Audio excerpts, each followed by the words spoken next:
Hello student. आज हम लोग बेसिक ज्योमेट्री पढ़ेंगे।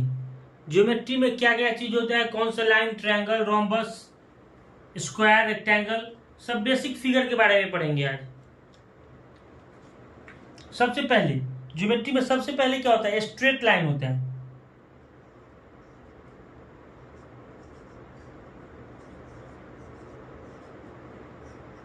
सबसे बेसिक चीज जो है ज्योमेट्री में वो स्ट्रेट लाइन है। कोई भी लाइन जो बिना कोई डाइवर्जन के चला जाता है, बिना कोई रुकावट के चला जाएगा, उसको क्या बोलेंगे, स्ट्रेट लाइन बोलेंगे। ठीक है, सबसे पहला फिगर यही आता है ज्योमेट्री में, स्ट्रेट लाइन।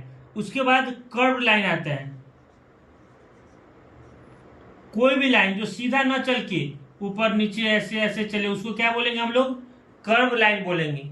ठीक है, अब पैरेलल लाइन।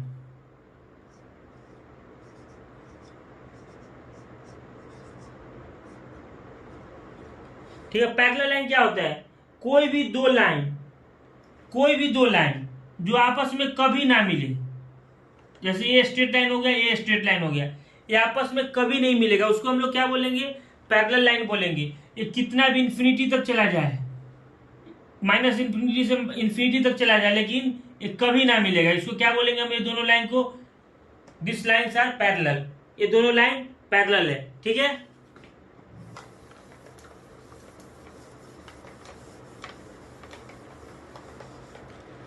अब ट्रांसवर्सल लाइन क्या, किसको बोलते हैं, कोई भी दो या तीन, दो से ज्यादा पैरेलल लाइन आए, उसको सब कोई ना कोई एक लाइन जो सब पैरेलल लाइन को कोई ना कोई पॉइंट पे काटे, इसको इस पॉइंट पे काट रहा है, इसको इस पॉइंट पे, इसको इस पॉइंट पे, इसको इस पॉइंट पे, तो ये लाइन कौन सा है, ट्रांसवर्सल लाइन।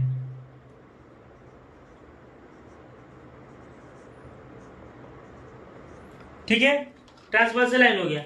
इंटरसेक्टिंग लाइन क्या होता है, कोई भी लाइन जो इंटरसेक्ट करे कोई एक पॉइंट पे, जैसे इस पॉइंट पे इंटरसेक्ट कर रहा है, तो ये दोनों लाइन क्या है, इंटरसेक्टिंग लाइन। पैरेलल लाइन क्या होता है, जो कभी इंटरसेक्ट ना करे, और इंटरसेक्टिंग लाइन जो कोई ना कोई पॉइंट पे इंटरसेक्ट करे। ओके, परपेंडिकुलर लाइन क्या होता है, कोई भी दो लाइन जो 90 डिग्री पे मिले, ये 90 डिग्री होना चाहिए परपेंडिकुलर लाइन के लिए। ठीक है, कोई भी two line intersect at 90 degree, तो ये दोनों लाइन क्या है, परपेंडिकुलर लाइन है। ठीक है, कॉन्करेंट लाइन क्या होता है, थ्री और मोर लाइन, कोई भी थ्री और मोर लाइन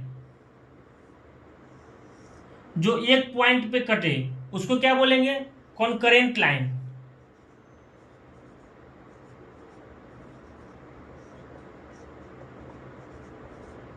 ठीक है, कॉन्करेंट लाइन बोलेंगे इसको। अभी हम लोग क्या पढ़ रहे हैं, पूरा लाइन के बारे में पढ़ रहे हैं। कोप्लेनर लाइन क्या बोलते हैं, कोई भी जो एक ही प्लेन पे, जैसे ये एक प्लेन हो गया, ये एक प्लेन हो गया, तो कोई भी लाइन जो यही प्लेन पे है, उसको हम लोग क्या बोलेंगे, कोप्लेनर लाइन। ओके, अब लाइन के बाद आता है एंगल्स। अब देखो, कोई भी फिगर है, डायग्राम, कोई भी डायग्राम कुछ लाइन से मिलके बनता है, जैसे ट्रायंगल। ट्रायंगल कैसे बन रहा है, तीन लाइन मिलके, एक लाइन ए बी, एक बी सी और एक ए सी, तीन लाइन मिलके क्या बन रहा है, ट्रायंगल बन रहा है। रेक्टेंगल, क्वाड्रिलेटरल, चार लाइन बन के क्वाड्रिलेटरल बन रहा है। कोई भी फिगर क्वाड्रिलेटरल का ले लो, ये चार लाइन मिलके क्या बना, क्वाड्रिलेटरल बना। ओके, तो अब एंगल के बारे में हम लोग डिस्कस करेंगे। टाइप ऑफ, कितने तरह के एंगल होता है, टाइप्स ऑफ एंगल। सबसे पहले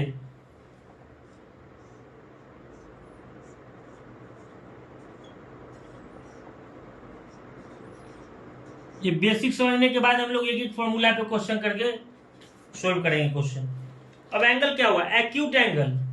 सबसे पहले एंगल में आता क्या आता है, एक्यूट एंगल।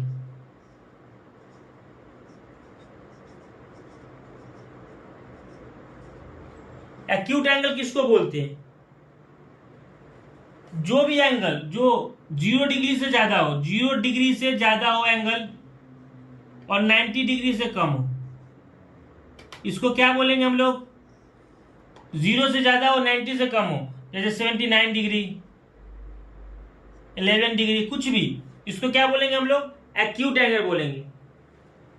डायग्राम कैसे बनेगा? ये एंगल क्या है? 90 से कम है और 0 से ज्यादा है, इसको क्या बोलेंगे? 60 मान लेते, इसको क्या बोलेंगे? Acute angle. ओके। अब सेकेंड आता है राइट एंगल।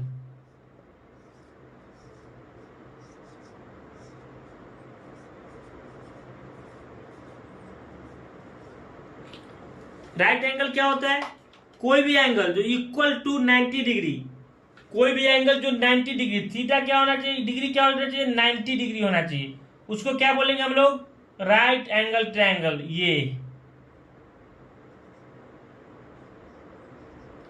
ये क्या है? 90 डिग्री है तो क्या होगा? Right angle triangle.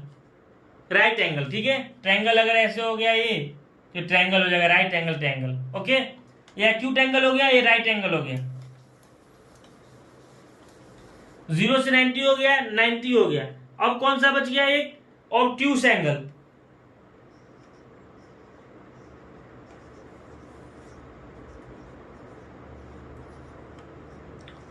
Obtuse angle क्या होगा? जो भी एंगल 90 से बड़ा हो, 90 हुआ तो राइट एंगल हो जाएगा, 90 से बड़ा हो और 180 से कम हो। 90 से बड़ा होना चाहिए और 180 से कम होना चाहिए, इसको क्या बोलेंगे हम लोग? 90 से बड़ा है, 180 से कम है, सपोज 110 है, ये क्या हो गया? ऑब्ट्यूस एंगल हो गया। अब 0 से बड़ा हो गया, 90 हो गया, 180 से छोटा तक हो गया। अब क्या है? अब स्ट्रेट एंगल किसको बोलते हैं?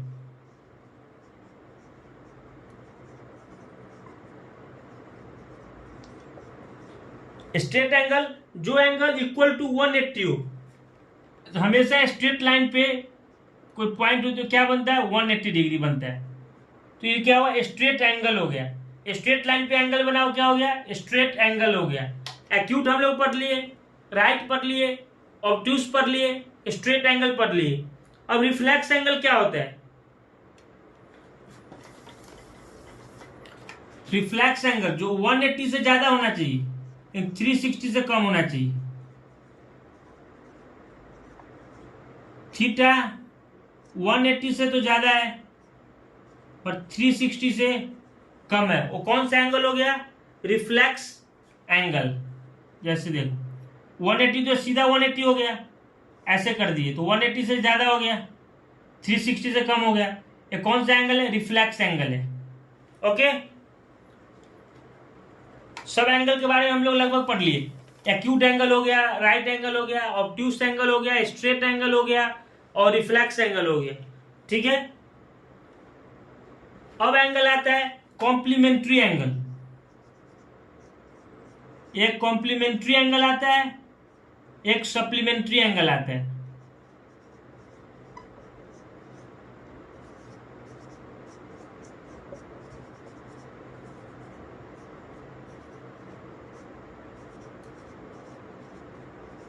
ठीक है, एक कॉम्प्लीमेंट्री आता है, एक सप्लीमेंट्री आता है।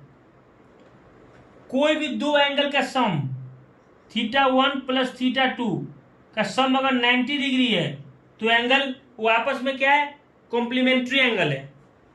जैसे एक ये θ1 प्लस θ2 अगर 90 डिग्री है तो कौन सा हो गया? कौन सा एंगल है? कॉम्प्लीमेंट्री एंगल है, क्योंकि दोनों मिलाए क्या है? 90 डिग्री है। सप्लीमेंट्री क्या होगा? जैसे ये θ1, ये θ2, ये मिलाए कितना है? 180 है। θ1 प्लस θ2 अगर 180 है तो क्या होगा? सप्लीमेंट्री एंगल होगा। ओके, एंगल के बारे में अपना लोगों को इतना ही पढ़ना है। एक तो एक्यूट एंगल जान लो, obtuse angle, right angle, straight angle, reflex angle, complementary angle, supplementary angle. Okay, अब देखो ये तो एंगल हो गया कि थीटा से ज्यादा कौन है, थीटा से कम कौन है, 90 डिग्री पे क्या होगा, 180 पे क्या होगा, ठीक है। अब हम लोग पढ़ेंगे एडजेसेंट एंगल। एडजेसेंट मतलब होता है बगल वाला। एडजेसेंट मतलब क्या होता है? बगल वाला। कोई भी ट्रायंगल ले लो आप, जैसे एक ये एंगल हो गया, ये कोई भी दो एंगल के बीच में, जैसे θ1 या θ2, कोई भी दो एंगल के बीच में एक कॉमन लाइन होना चाहिए। मतलब अगल बगल एंगल होगा और एक कॉमन लाइन होगा। जैसे या तो यहाँ पे हो गया, जैसे ए बी हो गया, ये θ2 θ3, तो θ1 और θ2 आपस में क्या है, θ1 एंड θ2 क्या है, एडजेसेंट एंगल। एडजेसेंट मतलब क्या होता है, बगल वाला, एडजेसेंट एंगल। और θ2 एंड θ3 क्या है, ये भी बगल में है, ये कॉमन लाइन है, ये भी होगा क्या, एडजेसेंट एंगल। समझ में, एडजेसेंट एंगल क्या होता है, कोई भी दो एंगल के बीच में कॉमन लाइन होना चाहिए, वो होता है adjacent angle. Okay,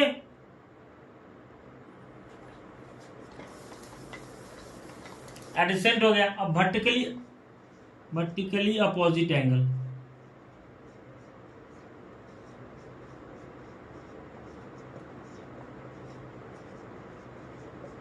vertically opposite angle क्या होता है, जैसे कोई भी लाइन है, ये अपना एक लाइन हो गया, दो लाइन हो गया, ये एंगल और ये एंगल आपस में बिल्कुल उल्टा है, इसको ही हम लोग क्या बोलते हैं, वर्टिकली अपोजिट एंगल। जैसे मान लो एक L1 लाइन ये हो गया, L2 लाइन ये हो गया, ठीक है, दो लाइन है अपने पास, इंटरसेक्ट कर रहा है O पे, ठीक है, L1 लाइन हो गया और L2 लाइन हो गया। तो ये जो है एंगल 1 और 2, ये वर्टिकली अपोजिट एंगल हो गया। और ये एंगल 3, एंगल 4, ये आपस में एंगल 1 एंड एंगल 2 हो गया, तो आपका वर्टिकली अपोजिट एंगल। ओके, और एंगल 3 एंड एंगल 4 क्या हो गया, वर्टिकली अपोजिट एंगल हो गया। ठीक है, अब क्या है, अब आता है कोरस्पॉन्डिंग एंगल क्या होता है। तो कोई भी, जैसे दो लाइन ले लिया हम लोग, दो पैरेलल लाइन ले लिए, ओके,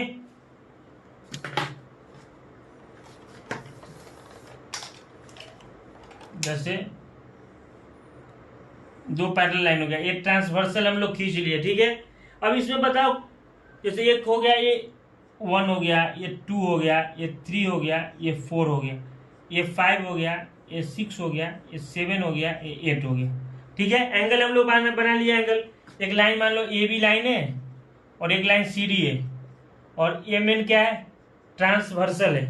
ठीक है, तो कोरस्पॉन्डिंग 1 और 5, 1 एंड एंगल 5, ये और ये कोरस्पॉन्डिंग एंगल मतलब क्या होता है, एक समान। जैसे देखो, ये जो एक पॉइंट बन रहा है, इसके लेफ्ट साइड में 1 है, ये पॉइंट के लेफ्ट साइड में 5 है, तो 1 एंड 5 क्या होगा, कोरस्पॉन्डिंग एंगल हो जाएगा। ठीक है, 1 एंड 5 कोरस्पॉन्डिंग। 4 देखो, लाइन के नीचे है, ये भी लाइन से नीचे है, तो 4 8 क्या हो जाएगा, ये भी कोरस्पॉन्डिंग एंगल हो जाएगा। अब 2 एंड 6 होगा कोरस्पॉन्डिंग एंगल, 3 एंड 7 होगा कोरस्पॉन्डिंग एंगल, 1 एंड 5 होगा कोरस्पॉन्डिंग, 4 एंड 8 होगा corresponding angle, 3 and 7 corresponding angle होगा। ठीक है, अब देखो कोरस्पॉन्डिंग एंगल समझ गए हम लोग। अब देखो ऑल्टरनेट इंटीरियर एंगल क्या होगा, इंटीरियर मतलब अंदर वाला होता है, ये दोनों को लाइन के बीच में अंदर वाला एंगल होना चाहिए ऑल्टरनेट। ये देखो 3 और 5, एंगल 3 एंड एंगल 5 क्या है, एक तो ऑल्टरनेट है, ऑल्टरनेट इंटीरियर एंगल मतलब अंदर है तो क्या होगा, interior angle, alternate interior angle होगा वो। ठीक है, ऑल्टरनेट इंटीरियर एंगल हो गया √3 एंड 5। अब देखो हम लोग पढ़े, अब वर्टिकली अपोजिट एंगल कौन होगा वो, देखो एक लाइन बना, एक लाइन है, एक लाइन है, तो एंगल 2 एंगल 4, इसमें क्या होगा, वर्टिकली अपोजिट एंगल। ठीक है, इसमें से हम लोग ये जो अगर लाइन बना ली हम लोग, अब देखो इस पे हम लोग कुछ भी बना सकते हैं। देखो जैसे दो लाइन हो गया, ओके, ट्रांसवर्सल लाइन हो गया। अब देखो ये अगर 180 डिग्री है, तो ये क्या हो जाएगा, दोनों एंगल 1 एंड 2,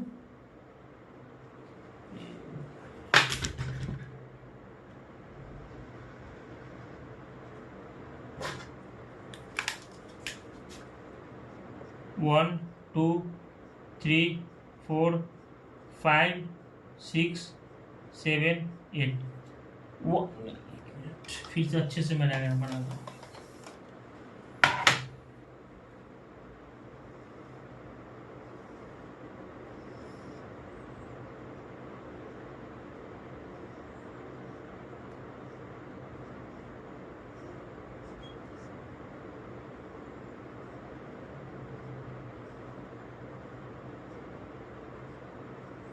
ठीक है, अब देखो अच्छे से देखो ये डायग्राम को। ये दोनों क्या है, लाइन है, ये ट्रांसवर्सल लाइन है। 1 और 2 क्या होगा आपस में, सप्लीमेंट्री एंगल होगा क्योंकि स्ट्रेट लाइन है। ठीक है, 6 और 5 सप्लीमेंट्री होगा, 7 8 सप्लीमेंट्री होगा। अब देखो वर्टिकली अपोजिट एंगल क्या होगा, 1 एंड 3 वर्टिकली अपोजिट एंगल होगा, 2 एंड 4 वर्टिकली अपोजिट होगा, 5 एंड 7 वर्टिकली अपोजिट एंगल होगा, 6 एंड 8 वर्टिकली अपोजिट एंगल होगा। कोरस्पॉन्डिंग एंगल क्या होता है, जो पॉइंट से अगर लेफ्ट में 2 है और इस पॉइंट के लेफ्ट में 6 है तो 2 and 6 are corresponding angle, 1 and 5 are corresponding angle, 4 and 8 are corresponding angle, 3 and 7 are corresponding angle. ठीक है, ये समझिए। अब देखो ऑल्टरनेट इंटीरियर एंगल, इंटीरियर मतलब अंदर, ऑल्टरनेट 3 एंड 5 क्या है, ऑल्टरनेट इंटीरियर एंगल है। 4 एंड 6 क्या है, ऑल्टरनेट इंटीरियर एंगल है, जो सेम साइड में नहीं ले लाइन पे, तो उसको हम लोग क्या बोलते हैं, ऑल्टरनेट, सेम साइड पे नहीं होना चाहिए। अब देखो 1 एंड 7 क्या है, alternate exterior angle. Okay, 2 and 8 क्या है, ऑल्टरनेट एक्सटीरियर एंगल। ठीक है, इसमें एक और, जैसे 1 एंड 2 मिलके क्या बना एंगल, 1 एंड 2 मिलके क्या बनता है, 180 डिग्री, क्या हो गया, सप्लीमेंट्री एंगल। ओके, एंगल 2 + 3 मिलके क्या बनेगा, वो भी 180 स्ट्रेट लाइन पे है। 3 + 4 मिलके क्या बनेगा, ये भी 180। ठीक है, अब हम लोग एंगल, सब एंगल पढ़ चुके हैं। एक तो एक्यूट एंगल पढ़ चुके हैं, उसके बाद ऑब्ट्यूज पढ़ चुके हैं, right angle, straight angle, reflex angle, उसके बाद alternate interior angle, alternate exterior angle, complementary angle, supplementary angle, vertically opposite angle, corresponding angle. हम लोग अब सब एंगल के बारे में पढ़ चुके हैं। ठीक है, इतना ही जानना है एंगल के बारे में। अगले लेक्चर में हम लोग जो भी स्ट्रेट लाइन या लाइन से जो भी डायग्राम बनता है, फिगर बनता है, जैसे ट्रायंगल हो गया, रेक्टेंगल हो गया, स्क्वायर हो गया, रोम्बस हो गया, ट्रेपीजियम हो गया, उसके बारे में हम लोग डिस्कस करेंगे। Thank you.